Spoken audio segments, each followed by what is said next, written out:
The Dome Zero, a car that appeared seemingly out of nowhere in the late 1970s, remains one of the most fascinating and enigmatic supercar prototypes in automotive history.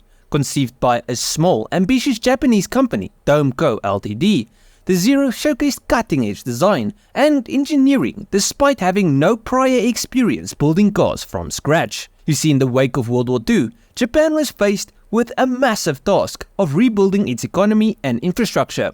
By the 1960s, the country's automotive industry had become a key driver of its recovery, with companies like Toyota, Honda, and Nissan establishing themselves on the global stage.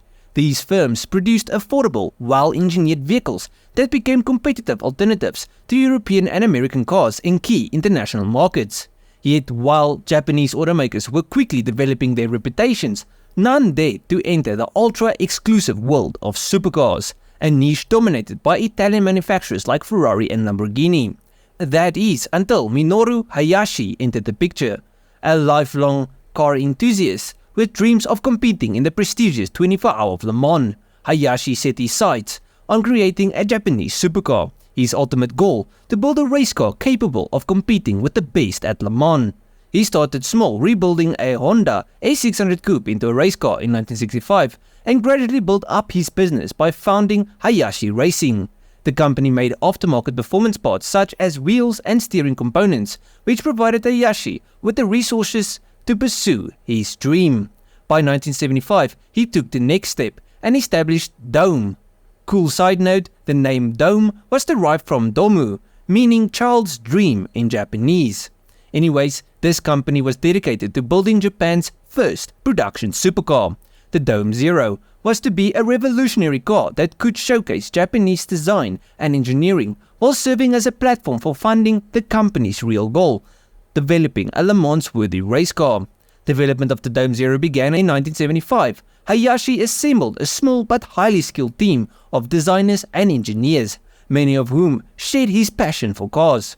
Within just 3 years, the team had a fully functional prototype ready to present to the world. When it debuted at the 1978 Geneva Motor Show, the Dome Zero caused an immediate stir. Its sleek, futuristic design set it apart from anything the established manufacturers were offering, drawing comparisons to Italian masterpieces like the Lamborghini Countach. The Zero's angular wedge-shaped body, low slung profile, and scissor doors gave it an unmistakably exotic appearance. But despite its daring looks, the Zero was built on solid engineering principles. Underneath the fiberglass body panels lay a steel semi-monocoque chassis with square tube subframes supporting the front and rear. The car featured a fully independent double wishbone suspension system with bespoke springs and shocks manufactured by Hayashi Racing. In terms of stopping power, the Dome Zero utilized curling disc brakes all round, with ventilated rotors at the front and solid inboard mounted rotors at the rear. The combination of lightweight construction and robust suspension made the Zero as competent on the track as it was stunning on the showroom floor. The Dome Zero's design was overseen by chief stylist Masao Onu, with input from Hayashi himself. Although Dome claimed the design was entirely in-house, it's hard to ignore the clear inspiration drawn from some of the era's iconic wedge-shaped concept cars from Italian coach builder Bertone. The profile of the Dome Zero, particularly its sharp edges and flat surfaces, strongly evoked Bertone's 1970 Lancia Stratos Zero concept, as well as elements from the production Stratos. Other similarities were seen in the front fascia and the rear wheel arches, which brought to mind the aggressive lines of the Lamborghini Countach. Despite these influences, the Dome Zero was a unique Japanese take on the supercar formula, blending futuristic aesthetics with a focus on practicality and performance. The build quality, even in prototype form, was impressive, further cementing the Zero's place as a standout in the Geneva that year. But here's the weird thing. You see, though the Dome Zero's design might have led observers to expect a high-revving exotic powertrain, the reality was far more down to earth. Dome did not have the resources to develop a bespoke engine, so Hayashi's team sourced a power plant from Nissan. Initially, the Zero was powered by a carbureted L28 inline-6 from the Nissan Laurel, producing a modest 118 horsepower. By the time the car debuted in Geneva, however, it was equipped with a fuel-injected L28E engine from the Datsun 280Z, bumping the output to 140 horsepower. Mated to a 5-speed ZF transaxle, the L28E provided respectable performance, particularly given the Dome Zero's light curb weight of just 2,000 pounds or 920 kilograms. In fact, thanks to its power-to-weight ratio, the Dome Zero was reportedly quicker than the contemporary Porsche 911 of the time. However, the company had grander plans for the production version of the car. Dome aimed to equip future models with a turbocharged version of the L28E, which could produce upwards of 300 horsepower, a figure that would have brought the Dome Zero closer to the supercar territory.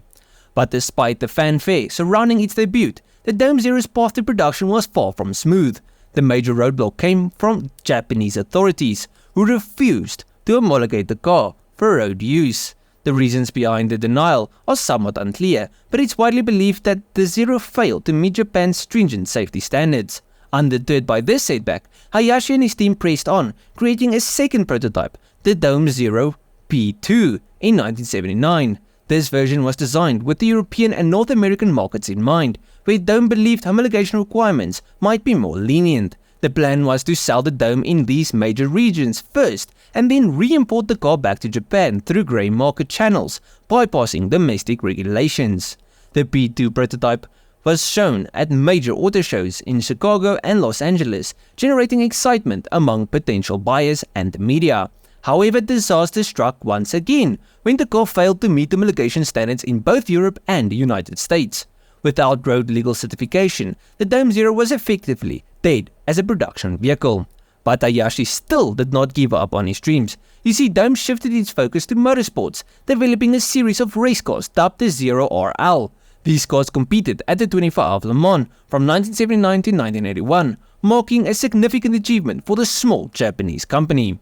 Meanwhile, the Dome Zero enjoyed unexpected success in another realm, toy manufacturing. Thanks to its distinctive design and growing cult status, the car became a favorite among toy makers. Several Japanese companies produced scaled-down versions of the Zero, turning it into a household name in Japan despite its failure to reach production. Today, the Dome Zero is remembered not only as a prototype that came close to production, but also as a symbol of Japan's growing automotive excellence during the 1970s.